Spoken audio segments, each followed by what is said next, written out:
don't, in the midst of the conversation around the coronavirus, I don't want us to lose the importance of responding to the census, because the census will help draw down doctors for our healthcare institutions, our hospitals, for improvements, libraries, streets, roads, all of the things that people will need to have beyond this coronavirus.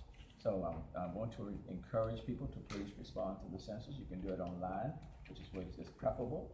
And if you can't do it online, you can fill it out and send it back in the mail, or then people will be knocking at your door. So the census is upon us. It doesn't matter who you are. It doesn't matter whether you're documented or undocumented. It doesn't matter your age. You can be 1 minute old or 125 years old.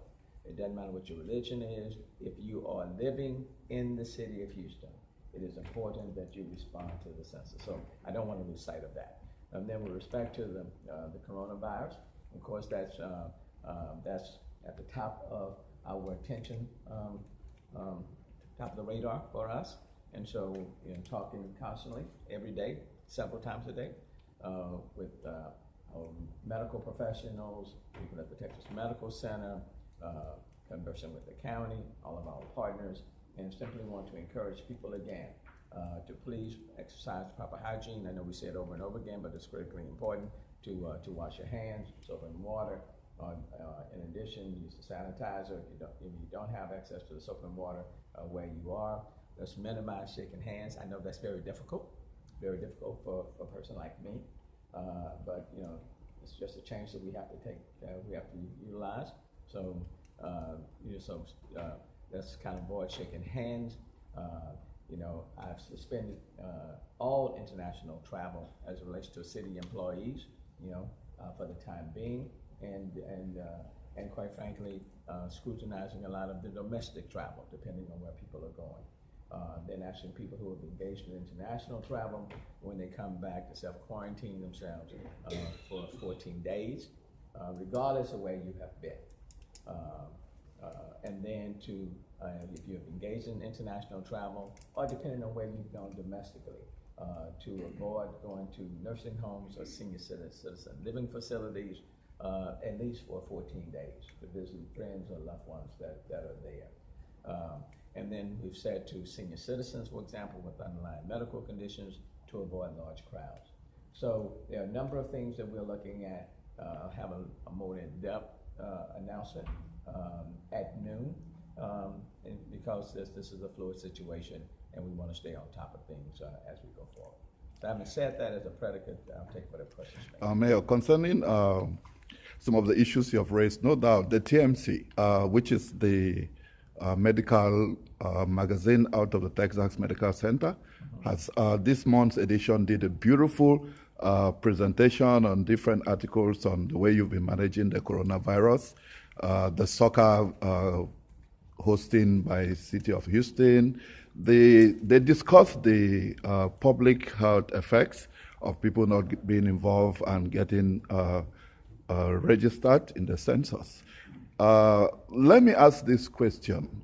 How will some of the coronavirus issues affect people vis-a-vis getting registered in the census, moving from place to place, trying to make contact with people who come to their homes, all of that? Those may be related issues which people may not want to look into. Well, my primary concern as it relates to the census and the impact that the coronavirus is having is that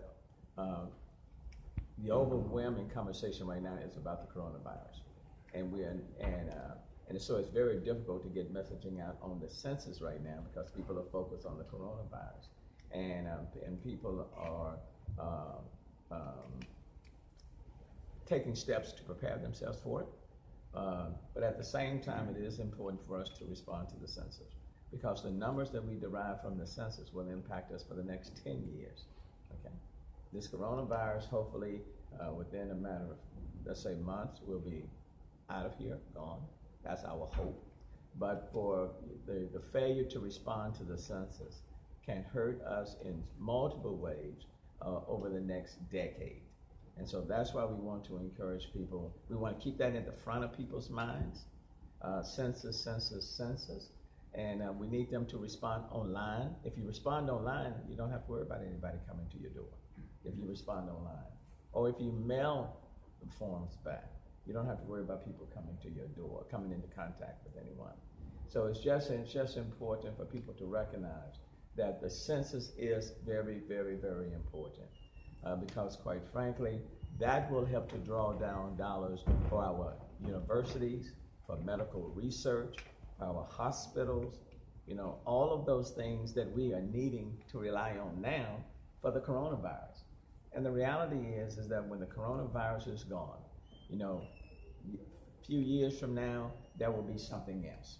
And just like we've dealt with SARS, H1N1, Ebola, there will always be something else.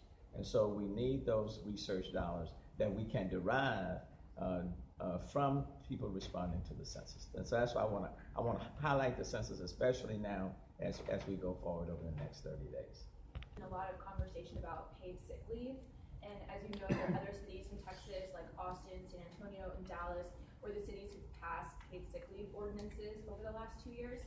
And I'm just wondering, now that there's some extra attention on it due to coronavirus, why doesn't Houston have a paid sick leave ordinance? Well, we'll look at the implications of it. But right now, there's no question that there's a financial impact, on all of our cities and on the city of Houston. So we'll take a look at it and we'll study it. It's just not in front of us right now.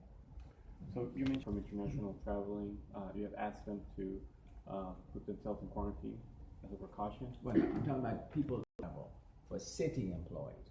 With respect to people in our city who have engaged in international traveling or will be traveling internationally, I am asking them when they return to self-quarantine for 14 days.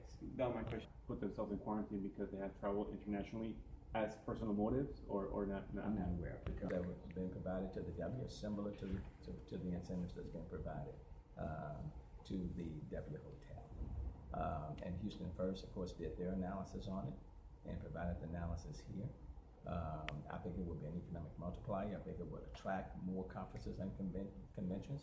I think it would be a plus, a booster for that east side of downtown and ultimately for the city as a whole.